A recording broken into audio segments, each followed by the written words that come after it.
എല്ലാവർക്കും നമസ്കാരം. നമ്മളുടെ പ്രൊഡ്യൂസേഴ്സ് രണ്ടുപേരുണ്ട്, രണ്ടുപേർക്കും നന്ദി പറയുന്നു.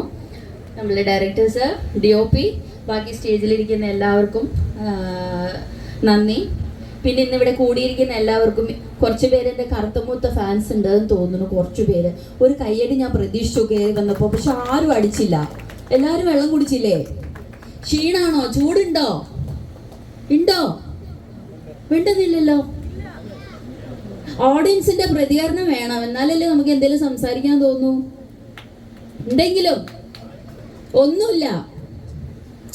നമ്മളുടെ ഓഡിയൻസ് വളരെ വീക്കാണ്, ടയേർഡാന്ന് തോന്നുന്നു എല്ലാവരും. ഒരുപാട് സന്തോഷം സർ. ബ്രെയിൻ ഫ്ലെയിം സിനിമാസിൻ്റെ ഒരു ഭാഗമാകാൻ കഴിഞ്ഞതിൽ എനിക്ക് ഒരുപാട് സന്തോഷമുണ്ട്. ഒരു 7 വർഷം, മാക്സിമം 8 വർഷമായിട്ട് ഞാൻ മലയാളത്തിലില്ല. ഞാൻ തെലുങ്കിലും തമിഴിലുമാണ് വർക്ക് ചെയ്തുകൊണ്ടിരിക്കുന്നത്.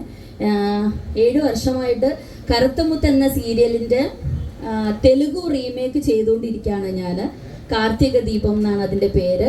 7 വർഷമായിട്ട് നാഷണൽ നമ്പർ 1 TRP റേറ്റിംഗിൽ ഫസ്റ്റിൽ പോയിക്കൊണ്ടിരിക്കുകയാണ്. ഏഷ്യാനെറ്റിൻ്റെ തന്നെ സ്റ്റാർമ എന്ന് പറയുന്ന ചാനലിലാണ് ഞാനിപ്പോൾ വർക്ക് ചെയ്തുകൊണ്ടിരിക്കുന്നത്. എൻ്റെ ലാസ്റ്റ് റിലീസായത് വെങ്കട് പ്രഭു സാറിൻ്റെ സിനിമയാണ്. അത് നാഗചൈതന്യ, അരവിന്ദ് സ്വാമി, കൃതി ഷെട്ടി അവരോടൊപ്പം തന്നെ ഒരു നല്ലൊരു കഥാപാത്രം ഞാനും ചെയ്തിരുന്നു. അതാണ് എൻ്റെ ലാസ്റ്റ് റിലീസായത്. അത് ബൈലിംഗിലായിരുന്നു, തെലുങ്കും തമിഴുമാണ് ഞാൻ ചെയ്തത്. അടുത്തത് എൻ്റെ മില്യനറാണ്.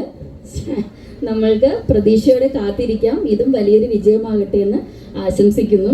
സാറിൻ്റെ ചേട്ടൻ്റെ ഇന്നത്തെ സ്പീച്ച് എനിക്ക് ഒരുപാട് ഇഷ്ടപ്പെട്ടു. Thank you so much. ഒരുപാട് നമ്മളുടെ പ്രൊഡക്ഷൻ സൈഡിലുള്ള കാര്യങ്ങളാണ് ചേട്ടൻ സംസാരിച്ചത്.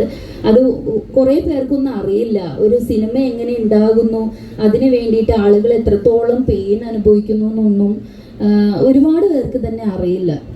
അറിഞ്ഞാലും കുറേ ആളുകൾ കണ്ടില്ലെന്ന് വെക്കും. പക്ഷെ അതൊരു വലിയൊരു പെയിൻ തന്നെയാണ്. അതിൻ്റെ സക്സസ് റേറ്റ് ഇതുപോലെ വന്ന് റിലീസാകുന്നതിനോടൊപ്പം തന്നെ ഫസ്റ്റ് ഷോ കഴിയണ്ട, ഇൻ്റർവ്യൂവിൽ ആവുമ്പോൾ തന്നെ ആളുകൾ അതിൻ്റെ കമൻറ്റ് പറയുന്നതിനോട് എനിക്കും വലിയ യോജിപ്പില്ലാത്ത ഒരാളാണ് ഞാൻ. കാരണം സിനിമ ആസ്വാദകരെന്ന് പറയുന്നത് പലരും പല രീതിയിലാണ് ഒരു ചിത്രത്തെ എടുക്കുന്നത്. അതിന് പല ആംഗിൾ ഉണ്ട് ഒരു സിനിമയ്ക്ക്. ചില ആളുകൾ ആസ്വദിക്കുന്ന രീതി അനുസരിച്ച് ഒരു ചിത്രത്തിന് തന്നെ ഒരുപാട് അഭിപ്രായങ്ങൾ ഉണ്ടാകും. അപ്പോൾ അതിനോടും ചേട്ടൻ പറഞ്ഞൊരു അഭിപ്രായം തന്നെയാണ് ഞാനും. ഒരുപാട് സന്തോഷം. Thank you so much. നമുക്ക് ഒരുമിച്ച് മുന്നോട്ട് పోదాం. తెలుగు మీకు తెలుసా?